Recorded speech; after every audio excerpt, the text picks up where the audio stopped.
Thank you. Senator Lankford. Thank you. Secretary Kerry, thank you for your service. I've got quite a few questions on several different areas around the world. Democratic Republic of the Congo recently announced that they're going to allow 150 exit visas for some of these American children to be able to come out that have been adopted. They've said by the end of March they're going to allow another 250. Do you have good assurances from the DRC that they're going to follow through on that? This has been a long time coming for those families. We've been pushing very, very hard on this. We have their assurance. I can't tell you their, lead pipe until it happens, but we've been working on this very, very hard. Okay. And we'll stay on it. Thank you. Please do. Yeah, for the sake of all those families, there are a lot of children that obviously have been there. Many of them 2.5 I raised years. this issue personally with President Kabila when I saw him, and we've been pushing hard on it. I hope this will be followed through. Great, thank you. 2 weeks ago, I had a conversation with D.N.I. Clapper, dealing with a multitude of issues. I serve on the Intel Committee. I know you interact with him often. At that time, he mentioned in his opening statement that he still sees Iran as the world's largest state sponsor of terrorism, exporting its extremist agenda through all of its means still. I asked him specifically in a follow-up if he's seen a change in Iran's behavior towards sponsoring terrorism since the signing of the JCPOA, and obviously that wasn't related to terrorism, but if there had been a change, his response was, I have not seen a change. I asked a follow-up question if he'd seen any change in Iran's testing of ballistic missiles, its normal strategy that it has, since they've launched 140 missiles since the UN has told them no, including 2 recently. He also said no, he's seen no change on that. Would you agree with D.N.I. Clapper that there hasn't been a change in Iran and their state sponsor of terrorism and their focus and their missile testing since the JCPOA has been signed? Not with respect to those, no, there hasn't been. I mean, the only differential, and it's nothing to cry home about, is that something like what we saw in Bulgaria or other couple of kinds of things we haven't seen. Right. But with respect to missiles, with respect to arms and other things, there has not been. No. Is that the next layer, working with Iran at this point? You began with the nuclear as the next layer, then to work with their sponsor of terrorism and such? To work on each of those, and also on Yemen. Yemen and Syria are both tests of whether or not there is a new approach. The chairman had asked you about the Iran Sanctions Act, which is set to expire in December of this year. You had said you didn't see there being a hurry to pass it. Do you think that's an important vehicle to have in place for the next administration? So while you may say there's not a hurry because it expires in December, do you think it's important to at least have in place to hang out there as leverage? Senator, in point of fact, it doesn't change the leverage, and the reason it doesn't change the leverage, in fact, it might even, work against it. I'm not sure. I haven't thought that through.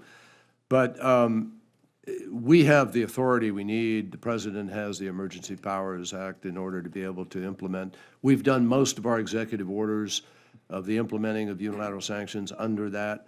You don't need it in order to be able to have snapback. So we're not sitting here feeling an imperative.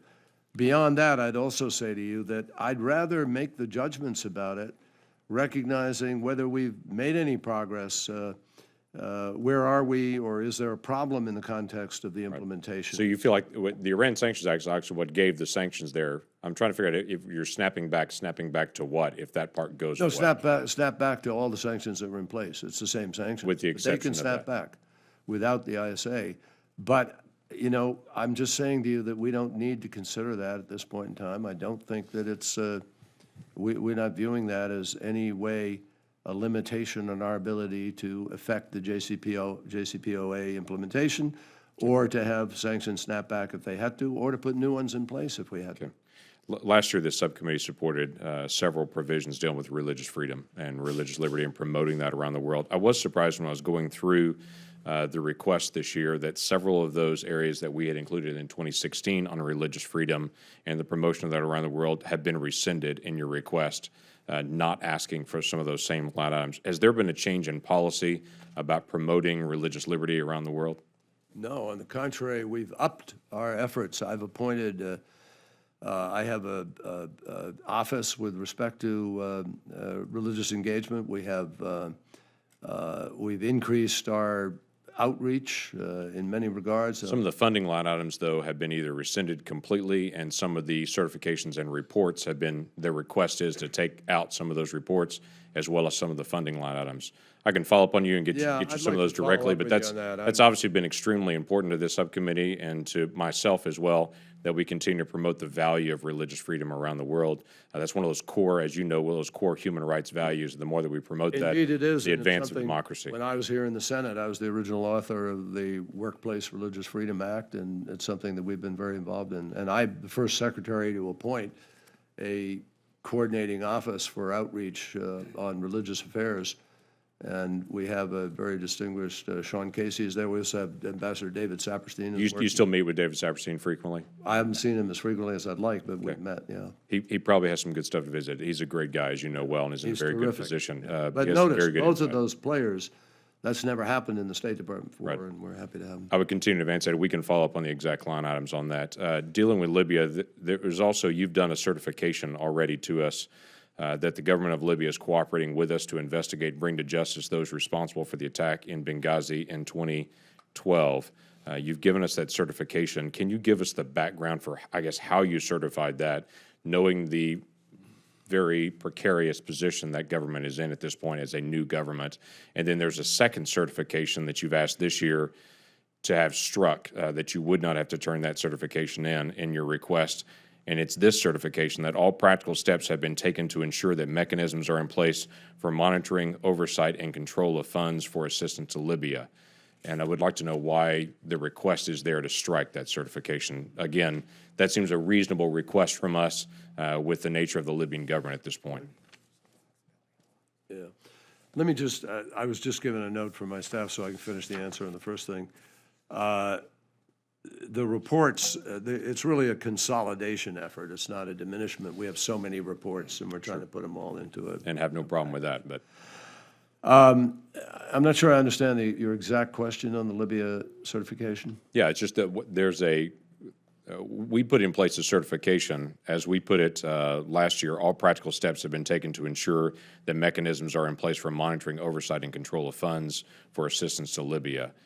You've asked for that certification to be struck at this point. Well, we don't have The question a- is, that's a reasonable oversight for us. It's just not possible right now, under the circumstances, to make that kind of certification and to be in the position of denying it, therefore, we think would handicap our ability to trying to get a viable government in place, stand it up, and move forward. So the situation just doesn't lend itself to that kind of judgment right now.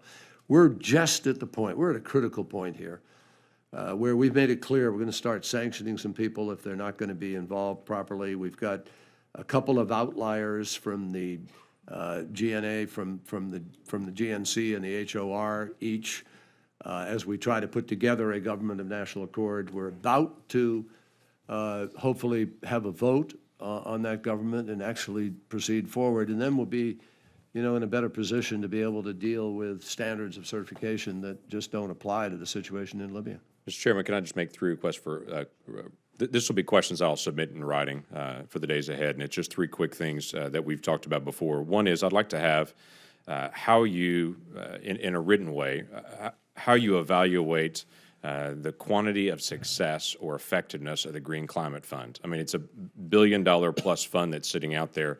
How do we quantify whether that's successful? I'm sure you've come up with something that large.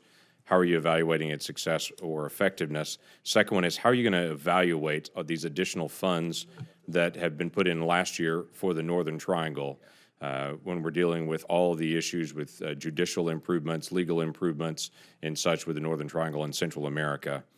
And then the third thing goes back to our Mexico conversation as well.